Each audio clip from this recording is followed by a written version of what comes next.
Paper అంతా ముక్కా గారి గురించి ఎలా అదిరిపోయిందో. ఒక వ్యక్తి ఇంత పాపులారిటీ సంపాదించడం చాలా గొప్ప విషయం. అలాంటి వ్యక్తి మన లీడర్ అయినందుకు మనం గర్వించాలి. ఓకే, కొంచెం ఎక్కువగా రాశారు. ఏమీ లేనోళ్ళే వెర్రాతలు రాసుకుంటుంటే ఏమీ లేదు, కానీ ఈయన గురించి ఈ మాత్రం రాస్తే తప్పేం లేదు. అఫ్కోర్స్ వ్యక్తిని నమ్మాలి, కానీ వ్యక్తి మీద ఆధారపడకూడదు. మన ప్రయత్నం మనం చేయాలి. ఒప్పులు కపాలియా నీకు 4 కళ్ళ? అవును, అందుకే అంత అందంగా ఉన్నావు. ఓ కొత్త పరి ఘనత్వంతో మాట్లాడకు. అందమంతా కనపడకుండా గతమైతుంది. పోలే చోట నీకెన్ని సార్లు చెప్తాను రా, ఎక్కడైనా నెట్టను కానీ బ్యూటీ ముందు నెట్టవద్దని. వచ్చే జన్మంతో ఉంటే నువ్వు నైజాంలో వచ్చేలుగా పడతావు. ఇలా రావయ్యా, చెంతకు చూసుకున్నా, సినిమా చెంతకు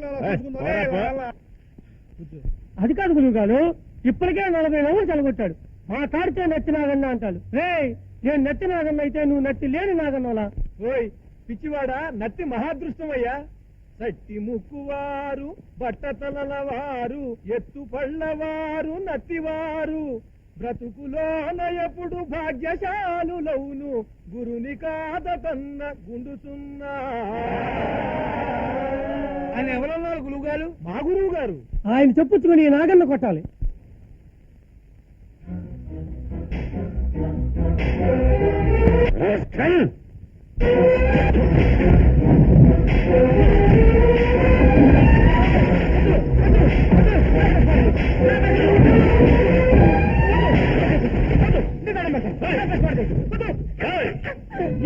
ఏంటి చదువు? కళ్ళు లేరు కన్నంలో నిలబెట్టమంటే అట్టగా నాకు ఇని చెప్తామని చదువు రాదు. తప్పుడు రాతలు రాయడం మాత్రం వచ్చా?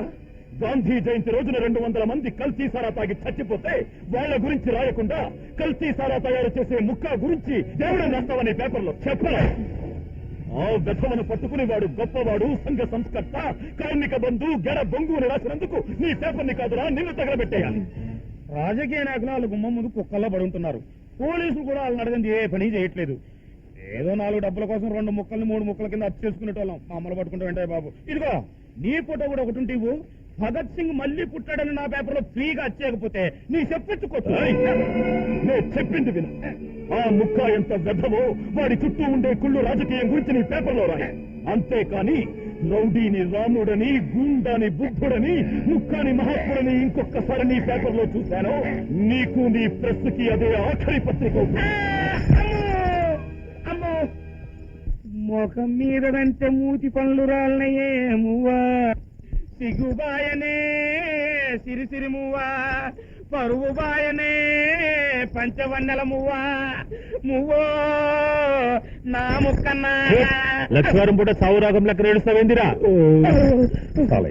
నేను మళ్ళీ నూతిలో మట్టి తీసుకున్న రోజులు వచ్చేసాయి. ఓడిగెళ్ళేస్తాంపు. ఆ విజయగాడు ప్రెస్ కొచ్చి గడబడి చేసేండేగా ఏడుపు. ఇదంతా నీకు తెలిసే జరిగిందంటే ఇంకా నాకు సెక్యూరిటీ ఉంది. ఇదిగో మన వ్యాపారంలో నా వాటా సెట్ కొట్టేసాయి. నీ వాట కింద ఆ ప్రెస్ నుంచి చేసుకో, నా సేవ సంక్రాంతి చేసుకొని నేను వెళ్ళిపోతా. బేవకు వాడు అర్జున్ గాడు అన్నా, వానితో పెట్టుకుంటే వీంతో పరిచయం అవుతుంది. ముందు ముందు మనకు అర్జున్తో పని ఉంది. నువ్వు పని చేయి, వాడు పాడు చేయగా మిగిలిన ప్రెస్ నువ్వు గాలి చేయి, నీకు మొత్తం ఇన్సూరెన్స్ ఇప్పిస్తలే.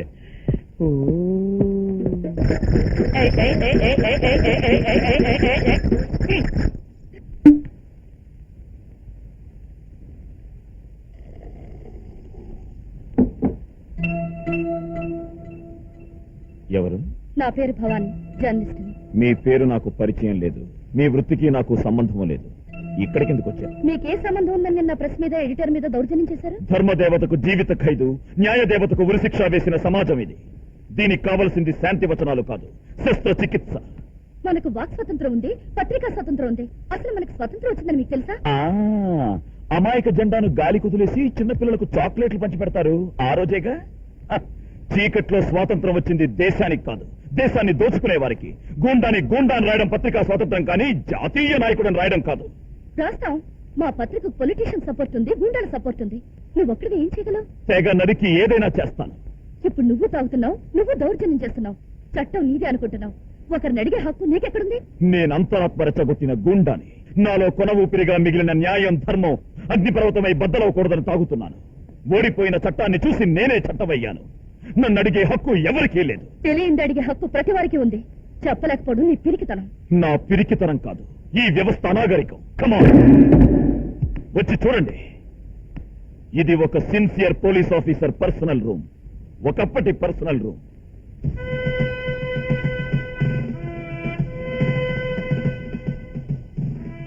ఇదిగో చూడు, బూజు పట్టి వేలాడుతున్న పోలీస్ యూనిఫామ్. ఇదే యూనిఫామ్ వేసుకుని హోమ్ మినిస్టర్ బావమరిదిని రెడ్ హ్యాండెడ్ గా పట్టుకున్నందుకు భుజం మీద స్టార్ 3 కేసులను డీ ప్రమోట్ చేశారు.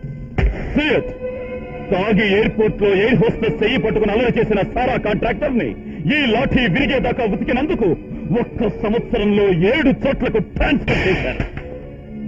ఒక్క పోలీస్ కూడా రానంటే నేనొక్కడినే అడవికెళ్లి టెర్రరిస్ట్ ప్రకాష్ని పట్టుకున్నందుకు ఆ గూండా బుల్లెట్ నా భుజంలో దిగింది. నాకు రావాల్సిన అవార్డు పై ఆఫీసర్కి వెళ్ళింది. ఇదే బూటుతో దిక్కులేని స్త్రీలు చేరిన ఒక అనాథాశ్రమాన్ని వ్యభిచార గృహంగా మార్చడానికి ట్రై చేసిన వెల్ఫేర్ ఆఫీసర్ని అరెస్ట్ చేసి ఇదే పోలీస్ బూటుతో తన్నుకుంటూ తీసుకెళ్లాను. నన్ను లోపల పెట్టి నువ్వు గొప్పవాడనుకుంటున్నావా? నా జాతకంతో ముడిపడి చాలా మంది జాతకాలు ఉన్నాయి. వాళ్ళు నన్ను లోపల ఉండనివ్వరు, బయటికి తీసుకొస్తారు. నా చొక్కా చెబుట ఆరోలోగా బయటకు వస్తాను. వీళ్ళ హాస్టల్కి వెళ్లి ఒక అమ్మాయిని తీసుకెళ్లబోతుంటే ఇతను అడ్డుపడేందుకు ఇతన్ని కొట్టి తీసుకొచ్చి సెల్లో పడేశావంట. 10 లక్షలు లంచం అడిగావంట. అలా చేయొచ్చని ఎన్నోసార్లు చెప్పాను సార్. ఒకసారి నన్ను కూడా రమ్మన్నాడు. స్టేషన్ లో తాగుతున్నాడు. నీ వల్ల పోలీస్ డిపార్ట్మెంట్ కి ఇన్సల్ట్ అయ్యా. నేను పోస్ట్ నుంచి డిస్మిస్ చేస్తున్నా. నన్ను ఎందుకు డిస్మిస్ చేస్తున్నారు? ఎందుకో చెప్పాల్సిన అవసరం మాకు లేదు. This is an order from ministry. ఆయనకు సారీ చెప్పండి. I won't tell sorry. Take your decoration. I'm sorry. మీ వ్యక్తిత్వం వెనక ఇంత వ్యతుందని నేను అనుకోలేదు. మా అన్నయ్య కూడా మీలాగే చాలా సిన్సియర్ అయిన ఎక్సైజ్ ఇన్స్పెక్టర్. నెల క్రితం ఈ ఊర్లోనే మర్డర్ చేశారు. అది ఆ ముక్క మనుషులు చేశారని నాకు తెలుసు. కానీ ఎలా నిరూపించగలను? వాడికి పొలిటికల్ బ్యాక్గ్రౌండ్ ఉందే. ఇప్పుడు మీరు దేనికి భయపడాల్సిన పని లేదు. మీకేం తెలిసినా నిర్భయంగా మీ పత్రికలో రాయండి.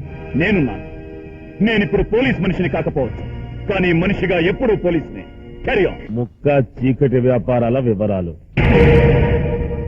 సారా కాంట్రాక్టర్లకు, గుండా రాజకీయాలకు వెన్నెముక ముక్క. ఎక్సైజ్ ఇన్స్పెక్టర్ హత్య వెనుక ముక్క హస్తం.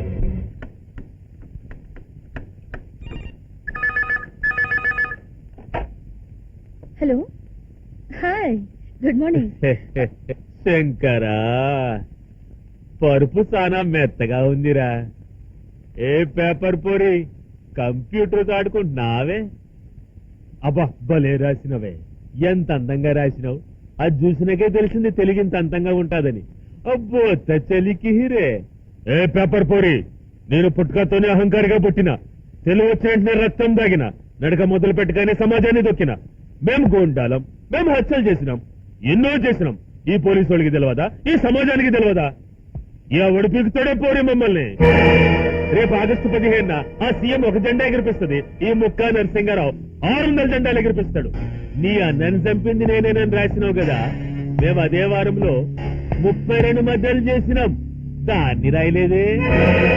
మా మర్డర్లు పోలీసులు 20% కవర్ చేస్తారు. 20% డాక్టర్లు పోస్ట్ మార్టంలో కవర్ చేస్తారు. మిగిలిన రాజకీయ నాయకులు కవర్ చేస్తారు. క్యాలెండర్ సీట్ లెక్కను రోజుకో మర్డర్ చేస్తానే. ఇప్పుడు నిన్ను చంపనీకే వచ్చిన, కానీ నా కత్తికి పొద్దున ఖర్చు నిలిచిపెడతానా. మళ్ళీ ముక్క గురించి ముక్క రాసినవో నీ మానానికి ప్రాణానికి కలరే ఖరాబ్ అవుతుంది. ఏ పేపర్ పోరీ, పోరీ, లాస్ట్ వార్నింగ్. రాష్ట్రంలో సారాపై చాలా గొడవలు జరుగుతున్నాయి. ఈ సారా ఉండడానికి వీల్లేదని స్త్రీలు మేధావులు చెప్తున్నారు. నేను కూడా అదే మంచిది అనుకుంటున్నాను. దీనిపై కేబినెట్ నిర్ణయం కనుక్కుందామని ఈ సమావేశం ఏర్పాటు చేశాను. ఈ సారా కాంట్రాక్ట్ వల్ల మన గవర్నమెంట్ కి 800 కోట్ల పైగా ఆదాయం వస్తుంది. ఇప్పుడు ఇది తీసేస్తే మన గవర్నమెంట్ ఖజానా ఖాళీ. జీతాలు ఎక్కడి నుంచి ఇస్తాం? ఫస్ట్ తారీఖు నాడే గవర్నమెంట్ పడిపోతుంది. ప్రభుత్వం ఖజానా నిండడం కోసం ప్రజలకు విషం అమ్ముతామా? మేడం, ఇది తీసేయమని నడిచే మేధావులో 199 మంది తాగేవాళ్ళు. ఆ ఒక్కడు కూడా ఆరోగ్యం బావకు మానేశారు. సిగరెట్ ప్యాకెట్ మీద పొగ తాగడం ఆరోగ్యానికి హానికరం అని ప్రింట్ చేసి అమ్మడంలే. అట్టాగే మన సారా ప్యాకెట్ల మీద ఇది విషం, తాగితే పోతారు, జాగ్రత్త, సీఎం అని ప్రింట్ చేసి అమ్మితే పోలే. మన తప్పు ఉండదు, తాగే వాళ్ళకి గొడవ ఉండదు. ఏమిటండి మీరు మాట్లాడేది? దీని మీద నేను ఒక నిర్ణయానికి వచ్చాను. మీరు నిర్ణయం తీసుకున్న తర్వాత మేము మాట్లాడేది ఏముండదు మేడం. మేము ఒక పాలసీ పెట్టాలనుకున్నాం. అదేదో బ్రదర్ డీటెయిల్డ్ గా చెప్పేసి. మేడం, మీరు సారా తీసేయడం వల్ల వచ్చే నష్టాన్ని భర్తీ చేయడం కోసం మేము కొన్ని ప్రపోజల్స్ ఆలోచించాం. అందులో ఒకటి మెడికల్ కాలేజీలను ప్రైవేట్ వాళ్ళకి ఇవ్వడం. మన రాష్ట్రం నుండి చాలా మంది విద్యార్థులు ఇతర రాష్ట్రాలకు వెళ్లి డొనేషన్ కట్టి చదువుకుంటున్నారు. అలా కాకుండా మన రాష్ట్రంలోని మెడికల్ కాలేజీలను మన వాళ్ళకి అప్పగిస్తే ప్రైవేట్ వాళ్ళకి అప్పగిస్తే అభివృద్ధి చేస్తారు. ఈ మెడికల్ కాలేజీలు ఏ ఎదవలకో ఇవ్వమని చెప్పడంలే. రత్నాలు లాంటి వాళ్ళని ఏడుకుని తీసుకొస్తా. అంత సమర్థులు గొప్పవాళ్ళైతే తీసుకురండి, ఆలోచిస్తాను. ఈ సారా విషయం ఏమవుతుందని మనం అనుకుంటుంటే మధ్యలో మెడికల్ కాలేజీల విషయం ఒకటి పెట్టాడు హోమ్ మినిస్టర్.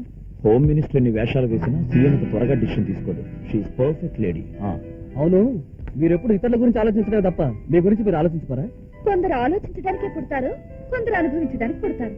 మీ ఇద్దరికి ఆలోచిస్తూ అనుభవించే ఉపాయం ఒకటి చెప్తాను.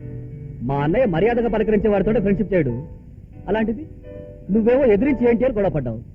అప్పటి నుంచి నీకు ఫ్రెండ్ అయ్యాడు. కాబట్టి మనసులు మార్చుకుని పెళ్లి చేసుకోండి. ఎలాగో మీ కప్పులు మారిపోయాయి కదా. Sorry. Sorry. What sorry, get marry. చెప్పండి. వీరు గుప్తా బ్రదర్స్ సింహపంతుల వ్యాపారం, వీరు దక్కా సన్స్ ఇరువుల వ్యాపారం, వీరు పత్రికాధిపతి ఏకాంబరం గారు పంచవేదాలు చదివినారు, వీరు ముక్తా గారు ఆల్రెడీ మన సారా పాటలు పాడి ఉన్నారు. వీళ్ళంతా మేధావులు, భాషా సేవకులు, పత్రికా సేవకులు, ప్రజా సేవకులు, మహాత్ములకు మారు రూపాలు, ఈ రాష్ట్రానికి మూల స్తంభాలు. మనకు మనం కొట్టుకోవడం నువ్వు చెప్పు. నాకు తెలవంది చెప్తున్నా, ఈ మెడికల్ కాలేజీలను వీళ్ళకిస్తే అభివృద్ధి చెందడంలో సందేహమేలే. మీలాంటి మేధావుల్ని ఈ రోజు కలుసుకున్నందుకు నాకు చాలా సంతోషంగా ఉంది. మీకు మెడికల్ కాలేజీలను అప్పచెప్తే ఏ విధమైన మార్పులు తీసుకొస్తారో తెలుసుకోవచ్చా?